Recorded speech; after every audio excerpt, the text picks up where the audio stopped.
morning, good evening, and good afternoon. Hey everybody, this is JB and Madison. Welcome to the Texas Tailgate Talk podcast, the show that deep dives into Texas sports scene for people who love football, basketball, and all the likes. So, let's get started. Welcome back to the podcast, guys. Today is episode 6 of the Texas Tailgate Talks. We really went in depth last week over our first full week of games in the college football world.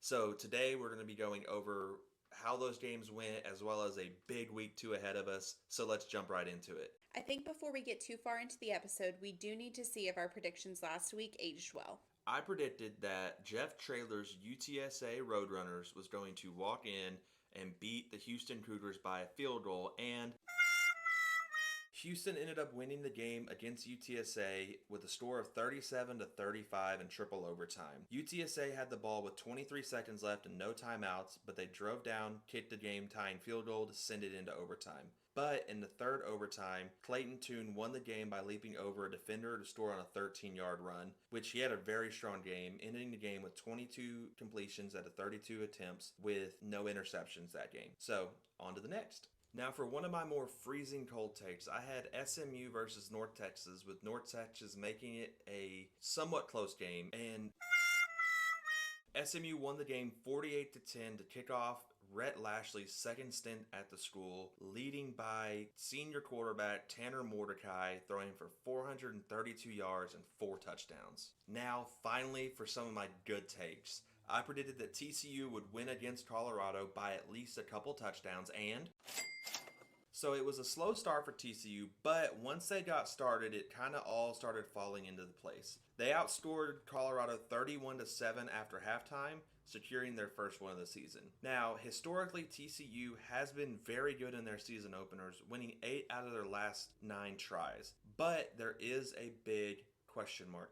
Chandler Morris, their starting quarterback, got hurt late in the third quarter when a defender landed on his leg, injuring his left knee. Now, luckily he avoided a major injury and it's just a knee sprain, but he will at least be out for the home opener against Tarleton and is labeled week to week. We also predicted that A&M would beat Sam Houston State by at least 30 points, and now, A&M did win 31-0. A&M starting quarterback Haynes King, who just won the job a couple weeks back, at least when it was announced, had a little bit of a slow start and overall had a very up and down game. There were some throws that made you think, wow, this kid actually might have it, but he's really the question still out for him.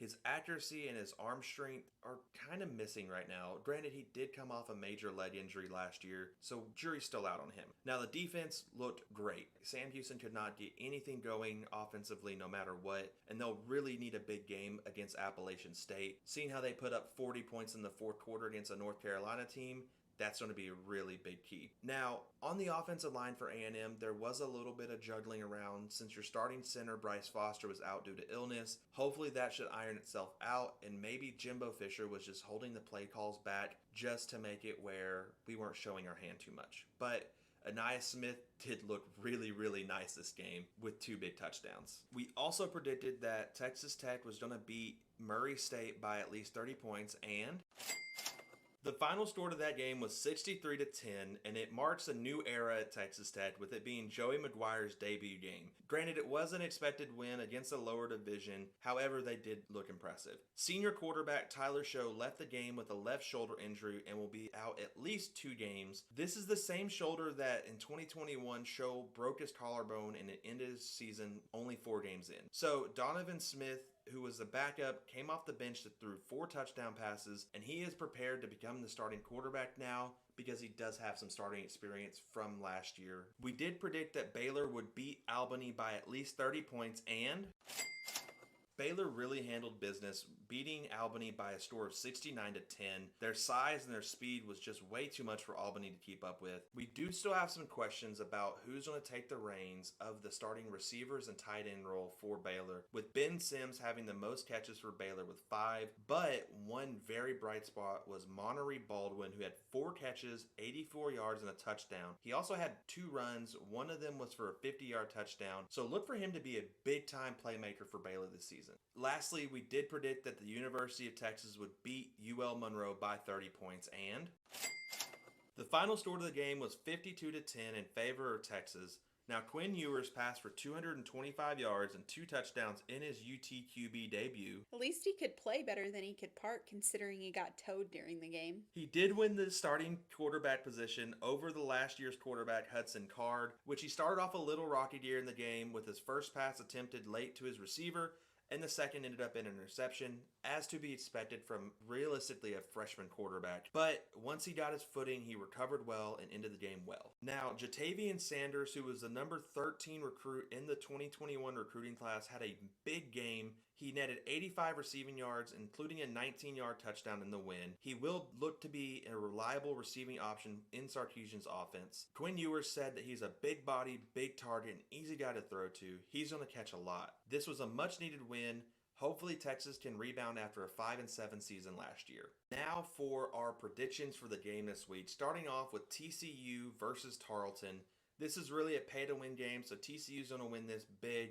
But how will the loss of Chandler Morris going to hinder the passing game for TCU this week? Now we have A&M versus Appalachian State, which I do say A&M's going to win by 2 touchdowns, but Appalachian might cover the spread, seeing how it's an 18-point favorite in favor of A&M, especially with how good the offense was for Appalachian State last week. But A&M's defense is still looking very, very strong coming off of a good season last year. Now, for Texas Tech versus Houston, I think this is going to be a really great game. I think Tech is actually going to win the game due to them being at home and their backup quarterback, Donovan Smith. He has the starting experience to be able to take over. Plus, last year when these two teams met, Texas Tech forced 4 interceptions from the same QB for Houston, being Clayton Tune. Another really big game is going to be BYU versus Baylor in Utah. I have Baylor winning by a touchdown here. I think Marco Baldwin is going to show you guys that he is for real. Big play, deep ball threat. He's just going to flash in the speed, and they're going to find a way to get him open. Now for the big game of the week, you've got Texas at home against Alabama. College game day is going to be there, and I really think it's very disrespectful to Texas that Alabama is 20-point favorites on the road at Darrell K. Royal Stadium. However, Bama covers the spread and they beat them. It should be a decent game to start off with. You have a D.A. Hall suiting up for Texas against Bama, but I don't think this game's going to be close. Now for some more ranked versus ranked predictions like we did last week. Pittsburgh is home versus the University of Tennessee. Tennessee is right now a touchdown favorite as we record this episode, but barring a big game from Caden Slovis, the USC transfer, I think Tennessee not only wins, but they also cover the spread. And then a game that I'm really excited to watch, you've got Florida versus Kentucky. Florida is now favorites by 10, and they weren't even ranked last week, but they knocked off the number 7 team in the country, being Utah, largely in part to Anthony Richardson. He looks like he might actually be a Heisman favorite if he continues the momentum that he picked up last week. He made some very Johnny Manziel type throws late in the end at the game. I think Florida's going to win this and they're going to cover. Speaking of Johnny Manziel, did you hear about the documentary that's supposed to be coming out? I will be watching that as soon as it comes out, the day it does. I'm very excited. It's really interesting to see the fall from grace that he had after winning the Heisman, going in the first round of the NFL draft, and then kind of just disappearing off the face of the earth. It was really exciting to watch him. Back in the day, it was the best to watch the Johnny Manziel games. I can't wait to see what they're going to put out.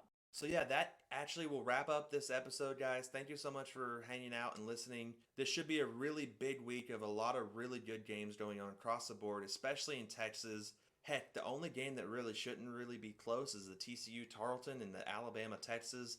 But Texas has a really big way of showing up in big games and then losing to Kansas like they always do. But thank you guys for listening.